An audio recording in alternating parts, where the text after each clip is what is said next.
صلی اللہ علی محمد صلی اللہ علیہ وسلم۔ اعوذ باللہ السمیع العلیم من الشیطان الرجیم، بسم اللہ الرحمن الرحیم، والصلاة والسلام علی رسولہ الکریم۔ بخاری شریف باب التیمم جاری ہے اور اس کی انشاءاللہ اب آخری 2-3 احادیث ہیں جو ہم دیکھیں گے، اور آج کا جو باب ہے اس کا عنوان ہے اذا خاف الجنب على نفسه المرض او الموت او خاف العطش تیمم،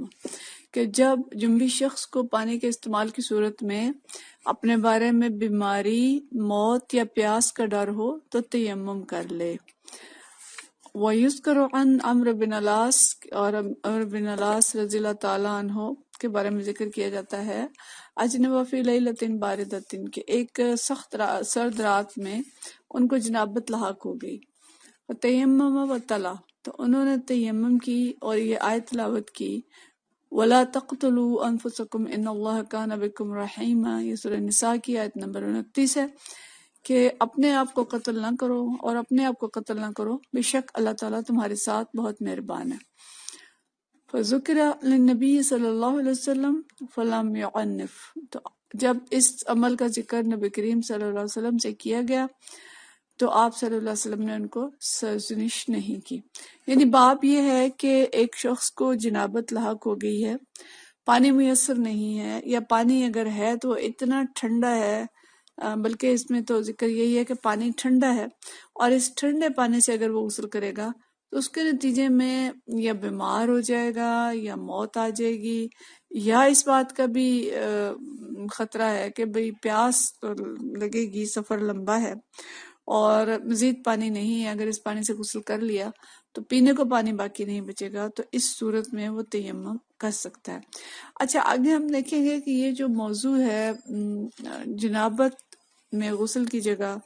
تیمم کرنا، اس پہ صحابہ کی بہت ساری بحث آتی ہے کہ بھئی یہ درست ہے کہ نہیں ہے، یہ تفصیلات اگلی جو احادیث ہیں ان کے اندر آئے گی، لیکن یہاں پہ یہ جو حدیث ہے اس کا بھی جو عنوان انہوں نے لگایا حضرت عمر بن العاص کے حوالے سے، حضرت عمر بن العاص جو ہے یہ غزوہ ذات سلاسل، ایک غزوہ ہوا تھا ذات سلاسل، جو ہے یہ مدینہ شریف سے کوئی 10 دن کی مسافت پہ ہے، یعنی اس دور میں جب پیدل چلتے تھے تو 10 دن کی مسافت تھی۔ وہاں پہ بھیجا گیا ایک دستہ، اور اس دستے کی جو یعنی اس کی جو کمانڈ تھی، یا اس کے جو کمانڈر بنا کے بھیجے گئے تھے وہ تو عمر بن العاص تھے، اور اس کے اندر دیگر اکابر صحابہ بھی شامل تھے، جس میں حضرت بکر صدیق رضی اللہ تعالیٰ عنہ، حضرت عمر رضی اللہ تعالیٰ عنہ، حضرت عبد الرحمن بن عوف جیسے بزرگ صحابہ تھے، لیکن حضرت عمر بن العاص اس وقت اگرچہ کم عمر تھے ان میں، لیکن نبی کریم صلی اللہ علیہ وسلم نے ان کو کمانڈر بنایا، ان کو نگران بنایا، سرکردگی ان کی رکھی اور ان کو بھیجا۔ اور اس میں کچھ واقعات ایسے آتے ہیں جس کا سیرت نگاروں نے ذکر کیا ہے، جس میں سے ایک واقعہ یہ ہے کہ انہیں ایک رات کو جنابت لاحق ہو گئی اور سخت سردی کا موسم تھا، اور اس سردی کے موسم میں انہوں نے اس آیت کے حوالے سے غسل نہیں کیا۔ آیت ہم نے پڑھی ہے کہ اپنے آپ کو قتل مت کیا کرو، اللہ تعالیٰ تم پہ بہت مہربان ہے، تو انہوں نے اس آیت کے حوالے سے یہ تصور کیا کہ اگر میں اس یخ پانی سے غسل کروں گا تو اس سے میں بیمار ہو جاؤں گا یا موت بھی واقع ہو سکتی ہے، تو تیمم کیا، اور چونکہ کمانڈر تھے اور اس لشکر کے امیر تھے تو انہوں نے امیر ہونے کی حیثیت سے انہیں نماز بھی پڑھا دی۔ تو اس کی شکایت آ کے صحابہ کرام نے، یا اس کا تذکرہ جو ہے وہ نبی کریم صلی اللہ علیہ وسلم سے کیا۔ آپ صلی اللہ علیہ وسلم نے انہیں بلایا اور ان سے پوچھا کہ جی آپ نے یہ کیا کیا کہ آپ کو جنابت تھی، آپ نماز نہ پڑھاتے، کوئی اور پڑھا لیتا، لوگوں نے یہ شکایت کی تھی کہ کوئی اور پڑھا لیتا۔ تو انہوں نے کہا جی امیر میں تھا، آپ نے مجھے امیر بنا کے بھیجا تھا، اور بحیثیت امیر نماز مجھے ہی پڑھانی تھی، اور اگر مجھے جنابت لاحق ہوگی تو میں نے تیمم کر لیا تھا، اور پانی سے غسل اس لیے نہیں کیا کہ سخت سردی تھی۔ اور اس میں تفصیلات میں یہ آتا ہے کہ آگ نہیں جلانے دی تھی انہوں نے صحابہ کرام کو، خود بھی آگ نہیں جلائی تھی اور کسی صحابی کو بھی آگ جلانے کی اجازت نہیں دی تھی، کیونکہ دشمن قریب ہی تھا، اور اگر وہ آگ جلاتے تو دشمن کو اندازہ ہو جاتا کہ ان کا ٹھکانہ کدھر ہے، اور اس زمانے میں رات کی آگ جلانے سے دشمن یہ بھی اندازہ کر لیتے تھے کہ لشکر کی تعداد کتنی ہے۔ تو اس حکمت کے تحت، کیونکہ یہ بعد میں بھی بہت بڑے کمانڈر بنے تھے اور انہوں نے بہت سارے علاقے فتح کیے تھے، ان کے اندر یہ کمانڈنگ کی جو صلاحیت تھی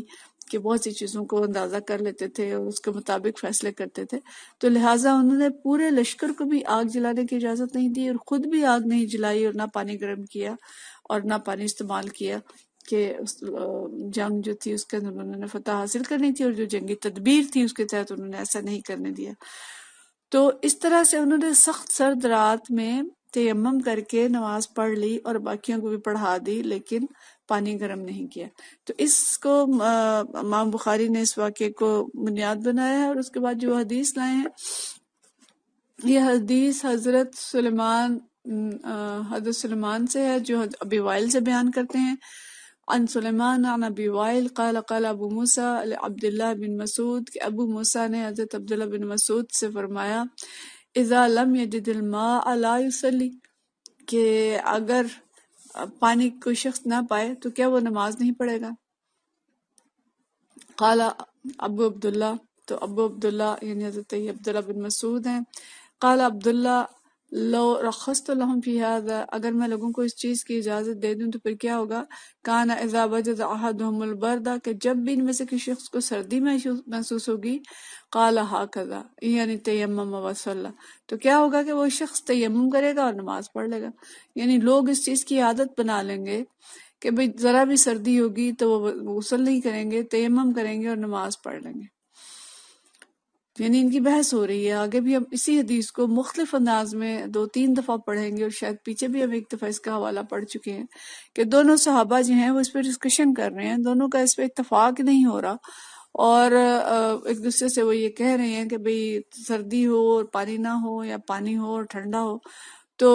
کوئی شخص غسل نہیں کرے گا بلکہ تیمم کرنے کی اس کو اجازت ہوگی۔ لیکن حضرت عبداللہ بن مسعود یہ فرما رہے ہیں کہ نہیں، میں اس کی اجازت نہیں دوں گا، کہ اگر میں لوگوں کو اجازت دے دوں تو کیا ہوگا کہ وہ بس جب بھی سردی ہوگی تیمم کریں گے اور نماز پڑھ لیں گے۔ تو میں نے کہا فَأَيْنَ قَوْلُ عمار عمر، تو کہنے لگے کہ حضرت عمار کی جو بات تھی، حضرت عمار نے جو بات حضرت عمر رضی اللہ تعالیٰ عنہ سے کی تھی، اس کے بارے میں آپ کا کیا خیال ہے؟ یہ حدیث ہم پیچھے پڑھ چکے ہیں کہ جب حضرت عمار اور حضرت عمر رضی اللہ تعالیٰ عنہ دونوں کسی سفر پہ تھے اور انہیں جنابت لاحق ہو گئی تھی، تو حضرت عمار جو ہے وہ مٹی میں لوٹ پوٹ ہو گئے، انہیں اس وقت تک یہ پتہ نہیں تھا کہ غسل کا مقام تیمم ہے، وہ بھی ویسے ہی کیا جاتا ہے جیسے کہ وضو کا تیمم ہوتا ہے، وضو کے لیے تیمم کیا جاتا ہے۔ تو واپس آ کے جب انہوں نے نبی کریم صلی اللہ علیہ وسلم کو یہ بتایا تھا تو اس وقت آپ نے فرمایا تھا کہ نہیں، آپ کو لوٹ پوٹ ہونے کی ضرورت نہیں تھی، آپ اسی طرح سے ایک دفعہ ہاتھ مارتے مٹی پہ اور اسے اپنے بازو اور چہروں پہ مل لیتے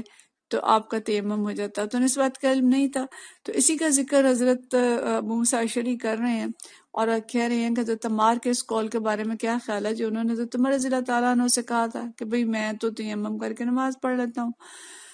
تو انہوں نے جواب دیا کہ انی لم ارى عمر قنع بقول عمار، وہ کہتے ہیں کہ میرا خیال ہے، میں نہیں سمجھتا کہ حضرت عمر جو ہیں حضرت عمار رضی اللہ تعالیٰ عنہ کی بات سے مطمئن ہوئے تھے۔ تو اب یہ ڈسکشن یہ ہو رہی ہے کہ بھئی حضرت عمار نے تو تیمم کر لیا تھا اور نبی کریم صلی اللہ علیہ وسلم نے اس کی اجازت دی تھی، تو آپ کہہ رہے ہیں کہ نہیں، میں لوگوں کو اس کی اجازت نہیں دوں گا۔ تو اس کے جواب میں وہ یہ کہہ رہے ہیں کہ میں سمجھتا ہوں کہ حضرت عمر رضی اللہ تعالیٰ عنہ اس کے قائل نہیں ہوئے تھے۔ تو اب دیکھیں کہ دونوں صحابہ ہیں اور دونوں ایک بات پہ اختلاف کر رہے ہیں، اختلاف کی گنجائش ہوتی ہے، جن چیزوں میں اس کے اندر اختلاف کرتے ہیں، دونوں صحابہ ایک دوسرے کی بات کے قائل نہیں ہو رہے، اور آگے بھی ان کی ڈسکشن چلے گی۔ اس حدیث سے میں یہ معلوم ہوتا ہے کہ تیمم جو ہے وہ ویسے وضو ٹوٹ جائے، ناپاکی ہو جائے، اس کے لیے بھی ہے اور جنابت کے لیے بھی ہے۔ تو حضرت ابن مسعود جو ہیں لیکن وہ کہتے ہیں کہ میں اس کی اجازت نہیں دیتا، اور اگلی حدیث میں آئے گا کہ ان کے سامنے آیت بھی پیش کی گئی تو پھر انہوں نے اس کا جواب، اس پہ وہ خاموش ہو گئے تھے۔ اور اس پہ بعض علماء نے یہ نقل کیا ہے کہ حضرت عبداللہ بن مسعود جو ہیں بعد میں انہوں نے اپنے موقف سے رجوع کر لیا تھا اور جنوبی شخص کے لیے بھی تیمم کی اجازت دے دی تھی۔ مقصد یہ ہے، اس سے میں بات سمجھ آ رہی ہے کہ جنابت میں اجازت ہے اگر پانی نہ ملے یا پانی اتنا ٹھنڈا ہے کہ اس سے موت واقع ہونے یا شدید بیمار ہونے کا ڈر ہے، یا کوئی شخص ویسے ہی مریض ہے اور یا وہ سفر پہ ہے، تو اس کو اجازت ہے کہ وہ تیمم کر لے۔ لیکن حضرت عبداللہ بن مسعود رضی اللہ تعالیٰ عنہ کی اس گفتگو سے ہمیں اندازہ ہوتا ہے کہ احتیاط کی ضرورت ہے۔ رخصت تو ہے، لیکن رخصت کیا ہے، کام کو بلا وجہ یا بالکل چھوٹی سی کسی بات پہ استعمال نہیں کرنا چاہیے، ان کو یعنی مس یوز نہیں کرنا چاہیے۔ تقویٰ اور عظمت کا راستہ، بہتر راستہ یہی ہے کہ جو اصل حکم ہے یعنی غسل کا حکم ہے، غسل کیا جائے، یا وضو کا حکم ہے تو وضو کیا جائے، لیکن مجبوری اور مشکل میں اللہ کی دی ہوئی رخصتوں سے فائدہ اٹھایا جا سکتا ہے اور اٹھایا جانا چاہیے، لیکن رخصتوں کو ان کا غلط استعمال نہیں کرنا چاہیے، اور رخصت کو بلا وجہ استعمال نہیں کرنا چاہیے کہ کوئی شخص عادت بنا لے، جی بس بہت سردی ہے، جی میں تو سردی میں غسل نہیں کر سکتی یا کر سکتا، تو وہ ایک اس کی عادت ہی ایسی بن جائے اور ذرا سی سردی ہو تو وہ تیمم کا فائدہ اٹھا لے۔ یا اسی طرح سے جہاز کے اندر پانی اویلیبل ہے، وضو کر سکتے ہیں، لیکن بس وہاں پہ ہم کہیں نہیں جی یہاں تو وضو ہے، جبکہ صاحب بہت سے لوگ وضو کر رہے ہیں، اور ہم کہیں کہ نہیں جی وضو ہو ہی نہیں سکتا، اور ہم وہاں پہ تیمم کا سہارا جو استعمال کریں۔ تو اس لیے یہ چیزیں ایسی ہیں، جتنی بھی رخصتیں ہیں اس کے علاوہ بھی، کہ رخصت بوقت ضرورت ہوتی ہے، بوقت مجبوری ہوتی ہے، تو اس کو مجبوری کی حد تک ہی رہنا چاہیے، اور اس کے علاوہ اس کی عادت نہیں بنانی چاہیے کہ ہم رخصت پہ چلتے رہیں، اور جو دین کی اصل جو روح ہے اس کو ہم چھوڑ دیں۔ تو اگلی حدیث بھی اسی موضوع پہ ہی ہے، وہ ہم انشاءاللہ اگلی دفعہ دیکھیں گے، اور اگلی جو 2 حدیث باقی 2 یا 3 رہ گئی ہیں انشاءاللہ، اور باب التیمم کا اختتام ہو جائے گا اگلے درس پہ انشاءاللہ۔ وآخر دعوانا ان الحمدللہ رب العالمین۔